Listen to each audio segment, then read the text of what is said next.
Tóm tắt nội dung câu chuyện sau bằng tiếng Việt. What if the people you loved most, your sister, your best friends, walked out of a Chicago restaurant one night and simply vanished? 2 years later, the concrete beneath the city begins to whisper their story. Would you still believe in love or fear it? If you've ever known someone trapped in a toxic relationship, share your thoughts below and tell us where you're watching from. Your voice might be the one that keeps another heart safe tonight. The night began like a photograph of joy candles, champagne, and the soft hum of jazz spilling through the windows of Paradisa, a high-end restaurant tucked along Chicago's River North. 5 women laughed at the corner booth, their glasses clinking like small promises. Sophia Taylor was the brightest of them all, celebrating her 25th birthday with her lifelong friends, Chloe Ramirez, Meredith Brooks, Jenna Lewis, and Laurel Nguyen. To everyone watching, they were the picture of young success, confident, carefree, invincible. But beneath Sophia's radiant smile was a quiet tremor. She had decided that tonight would be her last night with Marcus Ashford. The charming real estate heir had turned possessive, tracking her calls, showing up uninvited at her office, twisting affection into control. He won't let you go easily, Chloe had whispered earlier that evening. Sophia only smiled, brushing it off. It's just dinner, then freedom. At 11:47 p.m., the group stepped out into the crisp May air. Downtown lights shimmered on wet pavement after a brief drizzle. Sophia opened her phone, ordering an Uber, while Meredith teased her about the number of photos she'd posted. The ride was confirmed. 5 women, full of laughter, waiting by the valet stand. Yet, in the next 5 minutes, the ride was canceled. No one saw them leave. No camera caught where they went. The restaurant's security footage ended with the image of Sophia glancing toward the street as if she'd recognized someone. Across town, Marcus sat in his penthouse overlooking the river, a glass of scotch untouched beside him. His phone buzzed at 11:47 p.m. Heading home. Love you. The corners of his mouth curled faintly. To the world, it looked like devotion. To him, it meant control. The following morning, phones rang unanswered. Families called, texted, begged for replies. 5 women vanished into thin air. The Chicago police launched an investigation. Posters went up on every corner. The media named it the 5 Friends case. But weeks turned into months, and the story faded into the city's endless noise, just another mystery swallowed by concrete and silence. 2 years later, the sun rose over a construction site on Riverside Drive. The air was thick with dust and diesel as bulldozers tore into an old warehouse foundation. Roy Mendoza, a veteran machine operator, noticed something strange. The concrete here was newer, smoother, poured in the wrong place. When his excavator bit into it, the sound changed. Not rock, something else. He climbed down, wiping sweat from his brow, and spotted a flash of blue silk through the cracked slab fabric, still soft, untouched by time. His stomach dropped. No dress should have survived that long, not unless it had been sealed tight, buried deep. Roy froze, heart pounding, and reached for his radio. Within an hour, yellow tape cut across the site. Police cars lined the street. Detective Patricia Reeves stepped into the pit, crouching beside the exposed fragment. "This concrete's not even 3 years old," she murmured. A forensic tech brushed away dust. Beneath the silk, a human hand surfaced, small, pale, wearing a silver ring. Reeves straightened slowly, the sound of traffic fading to a low hum. She knew that ring. Every detective in Chicago did. The case that had haunted the city was no longer a mystery. It was a crime scene reborn. As the media descended and floodlights illuminated the pit, Reeves's phone buzzed with a call from the medical examiner. "Detective, we've got multiple remains down here. Looks like all 5. Reeves exhaled, eyes fixed on the broken concrete. Somewhere beneath her feet lay the answer to a question the city had stopped asking. But she also knew answers don't come without consequences. A faint glint of metal caught her eye inside the slab, something half buried beside the first body. She leaned closer, squinting under her flashlight. It wasn't debris. It was a torn scrap of fabric, fine blue cotton, stitched with 2 elegant letters, M.A., And in that instant, she realized this was only the beginning. The morning sun glared off the yellow crime scene tape as the Riverside Drive construction site turned into a storm of flashing lights and whispered disbelief. Chicago hadn't seen a discovery like this in years. 5 women, perfectly preserved beneath concrete, poured only 2 summers ago. For Detective Patricia Reeves, it wasn't just another case. It was the ghost that had stalked her every sleepless night since 2019. She stood at the edge of the excavation pit, hands on her hips, eyes hidden behind dark lenses. The air smelled of wet cement and diesel fumes. "Start cataloging every inch," she ordered the forensics team. "We treat this like an archaeological site, no mistakes." Down in the pit, a gloved hand brushed away the last layer of dust. The bodies were side by side. Dresses faded but recognizable, the same outfits from the women's final Instagram stories. 5 victims, the lead tech said quietly. All female, mid-20s. Time of death, about 2 years. Reeves's chest tightened. The 5 Friends case. She had spent months chasing it before politics shut it down. "They probably ran away," her old captain had said. No crime, no bodies, no funding. Now, the proof lay right in front of her, sealed in concrete. Reporters gathered behind the barriers, microphones ready, hungry for tragedy. "Detective Reeves, any comment on the victims?" someone shouted. She turned away. There were no statements yet, not until she saw the faces. Hours later, under the glare of floodlights, the medical examiner's team lifted the first body from the pit. A thin hand clutched something tightly. Reeves crouched beside the examiner. "Careful," she whispered. The glove loosened. A small piece of blue cloth fell into the evidence tray, expensive Oxford fabric, embroidered with 2 letters in silver thread. "M.A., the tech read aloud. "Initials, maybe?" Reeves froze. She knew those letters. 2 years ago, the boyfriend of one of the victims had worn shirts like that. Marcus Ashford, the real estate golden boy who'd cried on national TV, offering a $500,000 reward for information about his missing girlfriend, Sophia Taylor. Her stomach turned. Could grief be that well rehearsed? That evening, in the cold glow of the temporary morgue tent, the victims were laid out side by side. Reeves watched silently as identification tags were placed. Sophia Taylor, Chloe Ramirez, Meredith Brooks, Jenna Lewis, Laurel Nguyen. 5 names that had haunted Chicago's headlines and her own conscience. "Detective," said a young officer approaching cautiously, "we found a wallet in one of the purses. The driver's license is still legible." He handed her a clear evidence bag. Reeves squinted under the fluorescent light. Chloe Ramirez. The name hit her like a punch. She remembered Chloe's sister, Dr. Danielle Ramirez, the ER physician who'd begged to stay involved when the investigation went cold. Reeves had promised to call her if there was ever news. Now, that promise burned in her memory. Outside, the crowd of reporters had grown. News choppers hovered overhead, their blades chopping the evening air. Reeves ignored them, pulling out her phone. Her reflection in the screen looked older than she remembered. She dialed a number she hadn't called in 2 years. "Dr. Ramirez?" Her voice softened as soon as she heard the weary hello on the other end. "This is Detective Reeves. I'm afraid I have some news about your sister." A long silence. Then a breath, sharp and small, like the world collapsing in a single heartbeat. "Where?" Danielle's voice cracked. "Riverside Drive," Reeves answered quietly. "A construction site. We found 5 women. I need you to come." By the time the call ended, Reeves felt the weight of what she had just set in motion. Truth was coming heavy and merciless. As she looked back toward the pit, one of the forensic techs called out, "Detective, you might want to see this." She hurried down, boots sinking into the soft dirt. The tech pointed toward the cracked edge of the slab where something metallic glimmered under the light. Reeves knelt, brushing it free. A shattered cell phone.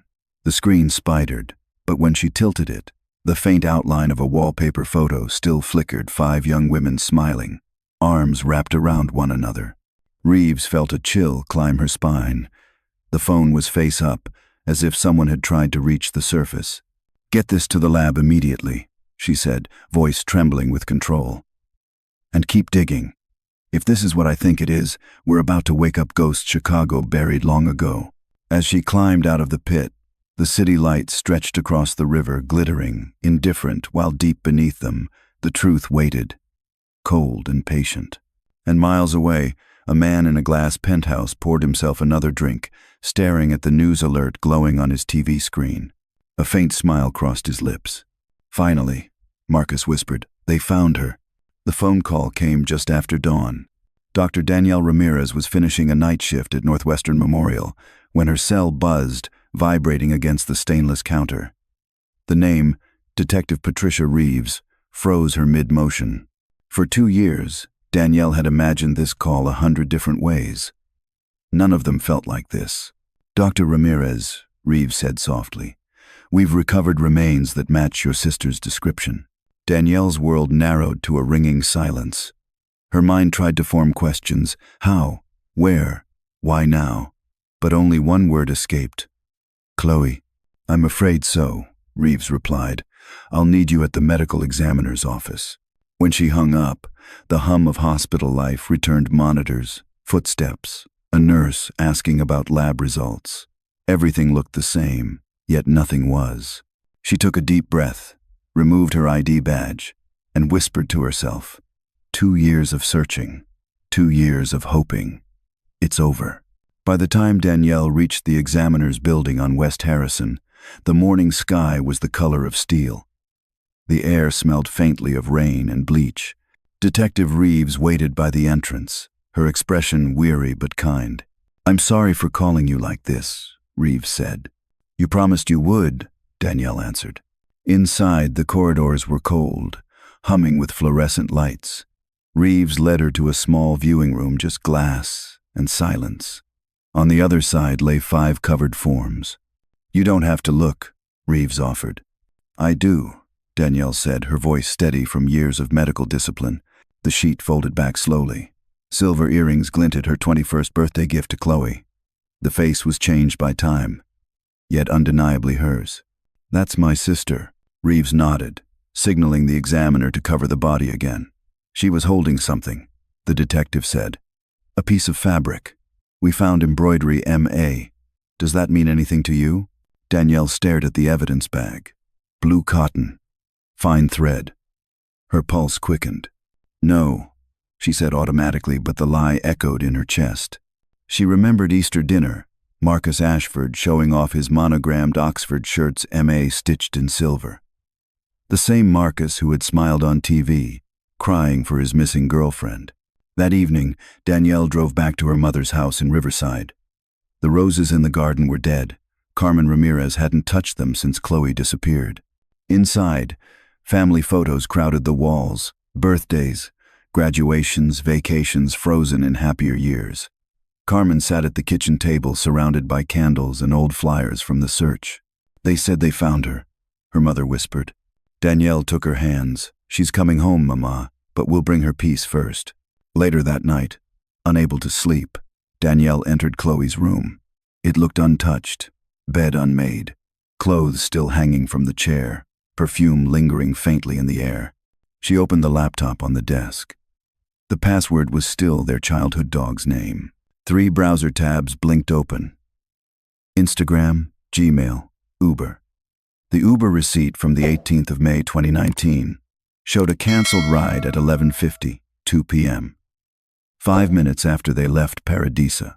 Danielle's hands trembled as she scrolled through the group chat labeled Ride or Dies. The last message. Meredith, getting the check. Be out in 5. Nothing after that. A soft buzz broke the silence. An incoming text from an unknown number. Is this Danielle Ramirez? She hesitated. Yes. Who is this? Tyler Morrison. I was Meredith's boyfriend. I heard they found them. I need to talk. Danielle stared at the screen, heart hammering. After 2 years, the ghosts of that night were suddenly speaking again. Outside, thunder rolled over Chicago. In the flash of lightning, her laptop screen reflected her own face, haunted, determined. She typed back, "Tell me everything you know." And as she hit send, a single thought echoed in her mind. If Marcus Ashford lied about one thing, what else has he buried? The cursor blinked on Chloe's old laptop like a heartbeat, steady, and relentless. Danielle's eyes burned from hours of scrolling messages, photos, fragments of conversations frozen in time. Every click felt like peeling away another layer of her sister's life. At 2:14 a.m., she found a folder labeled the 18th of May 2019. Inside were screenshots of group messages between Sophia, Meredith, Jenna, Laurel, and Chloe. One line made her blood run cold. Sophia, if anything feels wrong tonight, don't panic. Just stay together. The next morning, Danielle met Detective Reeves at the precinct, dark circles under her eyes. Reeves listened silently as Danielle spread printed screenshots across the table. They knew something might happen, Danielle said. Sophia was scared. Reeves studied the messages. Scared of who? Danielle hesitated. Marcus Ashford. Reeves leaned back, her jaw tightening. That's not new. We always suspected him. But suspicion isn't proof. Danielle reached into her bag and pulled out a photo, a still from Jenna's final Instagram story. Look, she said, pointing at the blurred car in the background. Black BMW. Same model Marcus owns. Reeves squinted. That's not conclusive. But he told the police his car was parked in his building's garage that night, Danielle replied. He lied. The detective's phone buzzed. A forensic tech had finished analyzing the victim's phones. Reeves put it on speaker. All 5 phones stopped transmitting at 12:23 a.m., the tech reported. Within 60 seconds of each other. Either they were destroyed or dumped in a dead zone metal, water, something that kills signal. Danielle's voice dropped to a whisper. Like being sealed inside concrete. That sentence hung in the air like thunder. Reeves exhaled slowly. We're reopening this case officially. And we're bringing Marcus in for questioning. 2 hours later, Marcus Ashford arrived at the station. Crisp suit, perfect composure, eyes the color of polished steel. He looked more like a man headed to a press conference than a suspect. I can't imagine what you're going through, he told Danielle smoothly. You've been through so much loss. So have I. Danielle's hands clenched beneath the table. Then help us. Tell us where they were that night. I've told the truth 100 times, he said calmly. I was home. You've seen the footage. Reeves leaned forward. There's a gap in your cell data. From 11:15 p.m. to 2:47 a.m., your phone was off or in airplane mode. Why? Marcus smiled faintly. I needed sleep. I had a 6 a.m. meeting with Tokyo. You're always online, Danielle said, unable to stop herself. You never turn it off. Sophia complained about it. Except that one night. Marcus's eyes flicked toward her, cold and sharp. Grief does strange things to memory, Doctor. Reeves slid a photo across the table, the scrap of blue Oxford cloth. Recognize this? His gaze lingered a second too long. No, he said evenly. But the muscle in his jaw twitched. When the interview ended, Marcus stood, smoothed his jacket, and said quietly to Danielle, You're making a mistake. Some things should stay buried. Then he walked out into the hallway, his bodyguards waiting. That night, as rain lashed the windows of her apartment, Danielle sat alone replaying his words. Some things should stay buried. Her phone buzzed again, a new message from an unknown number. Stop. Last warning. She froze, staring at the text, her reflection faint in the glass. Lightning flared outside, and for a heartbeat, she could have sworn she saw a silhouette watching from across the street. Her pulse hammered. She called Reeves, whispering, He's not just hiding, Patricia. He's hunting. The line crackled. Lock your doors, Reeves said. I'm on my way. Danielle stood in the darkened kitchen, phone in hand, listening to the quiet hum of the refrigerator. Then came the sound, faint but real. A floorboard creaking near the hallway.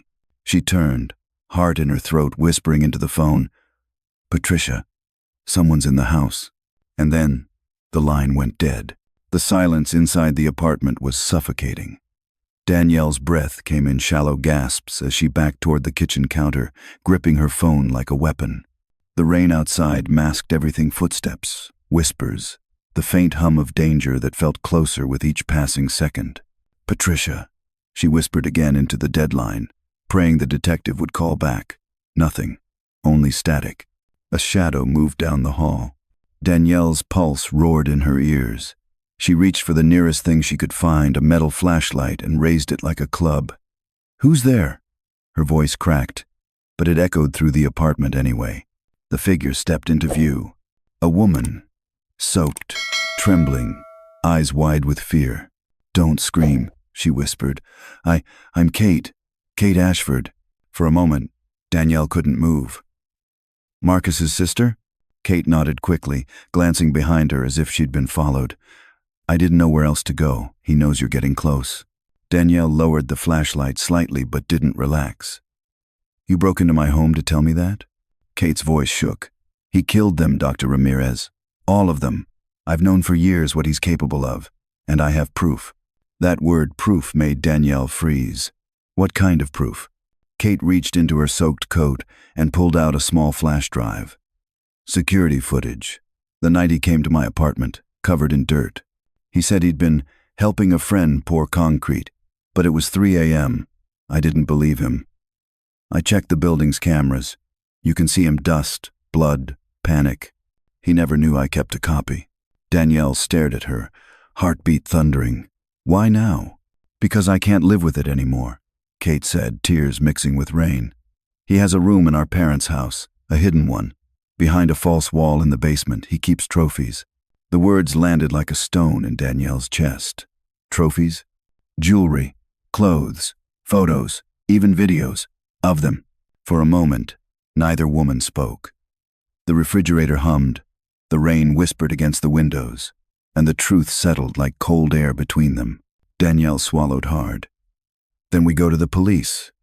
"Now." Kate shook her head. "No. Walsh will bury it.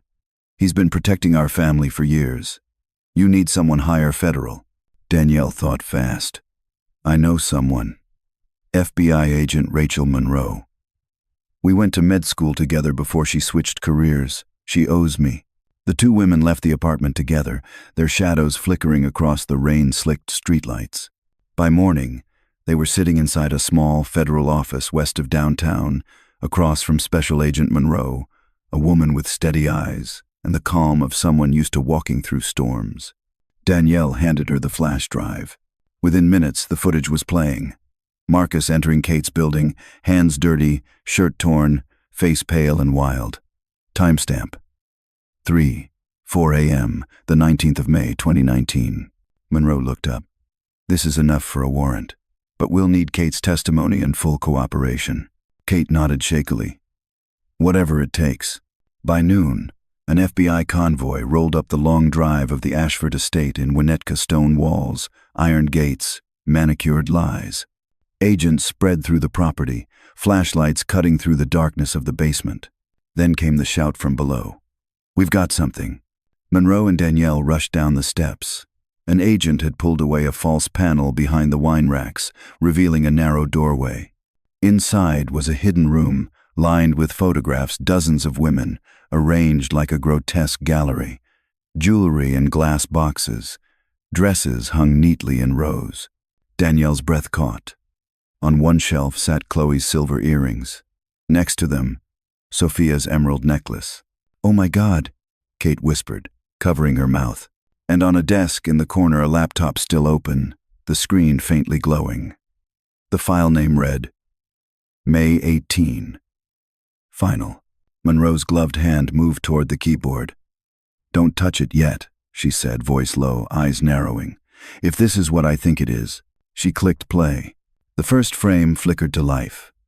5 women in the back of a black BMW, laughing softly, the city lights flashing through the windows. Danielle's heart stopped. "This isn't just evidence," Monroe said quietly. "This is a confession." And in that moment, far from the flashing lights of the estate, a phone buzzed on a marble counter. Marcus Ashford glanced at the caller ID Kate. He smiled. Then he answered. "Tell me, little sister," he said softly, "are you finally ready to betray family?" Kate didn't answer at first. Her hand trembled around the phone, eyes locked on the glowing screen in the FBI office. Agent Monroe mouthed, "Keep him talking." Her throat felt dry. "Marcus," she whispered, "it's over." A low chuckle came through the line. "You always were dramatic." "Over? You have no idea what that word means." Danielle leaned closer, listening. Her skin crawled, hearing his voice calm, polite, poisonous. "You killed them," Kate said, her voice shaking but louder now. "Sophia, Chloe, all of them. I saw what you did." Marcus sighed like a teacher scolding a child. "You were supposed to stay quiet. But I see you've been keeping secrets again. Be careful, Katie. Secrets can get people hurt." Monroe signaled to her tech team to trace the call. The agent mouthed, "1 minute. Keep him on." Kate gripped the phone tighter.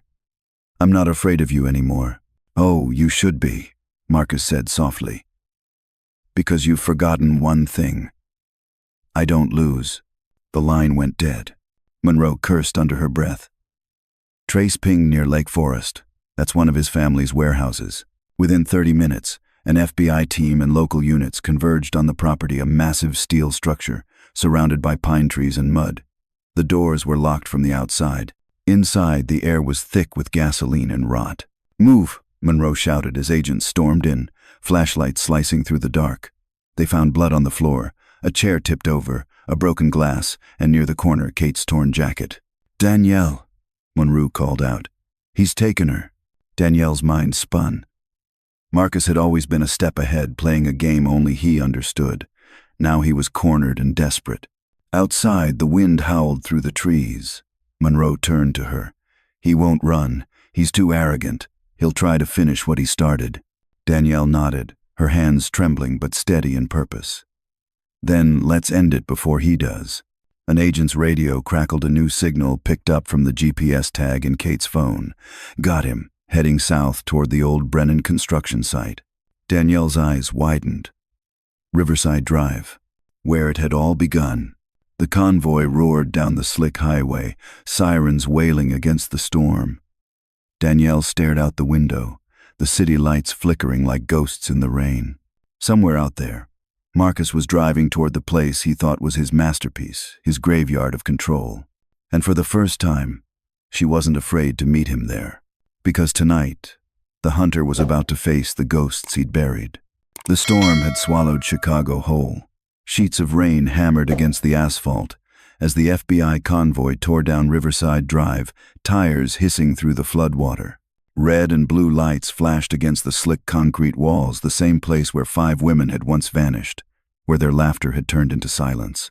Danielle sat in the back seat, heart pounding, fingers white around the seatbelt. Every bump of the road felt like a heartbeat. "This is it," she told herself. "This is where it ends." Agent Monroe's voice came through the radio. "Units in position. Warehouse perimeter secure. Suspect possibly armed." When the vehicle skidded to a stop, Danielle jumped out before anyone could stop her. The old Brennan construction site stood ahead, half demolished, a skeleton of rust and shadow. Floodlights cut through the rain, illuminating the chain-link fence that once sealed in Marcus's secrets. "Dr. Ramirez, stay behind the line," Monroe ordered. "I can't," Danielle shot back. "He has her." From inside the warehouse came a faint echo metal dragging against concrete. Then a voice, calm and unmistakably male, drifted out into the rain. "Danielle," Marcus called. "You made good time." The agents froze. Danielle's stomach dropped. She stepped closer, squinting into the darkness. "Where's Kate?" she shouted. A single light flickered on inside the warehouse. Kate sat on the ground, bound but conscious, her face pale and wet from tears. Marcus stood behind her, gun in hand, his hair slicked back and shirt clinging to his frame. He looked almost peaceful, like a man welcoming an ending he'd already written. "You should have left it alone," he said softly.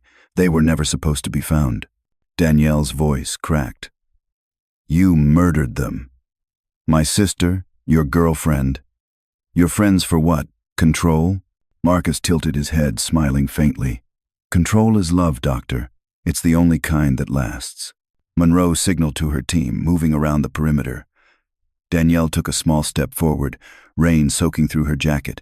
"She tried to help Sophia leave you," Danielle said, nodding toward Kate. "And that's why you can't let her live." Marcus's expression hardened. "You don't understand. Sophia was everything. She made me feel seen. And then she wanted to walk away like I was nothing." Danielle's voice steadied, her tone cutting through the storm. That's not love, Marcus. That's fear. You kill what you can't control because it reminds you how small you really are. For a moment, something flickered behind his eyes. Rage, pain, recognition. Then the smile returned, colder than ever. You think you're safe because you brought an army, he said, raising the gun. But power doesn't come from numbers.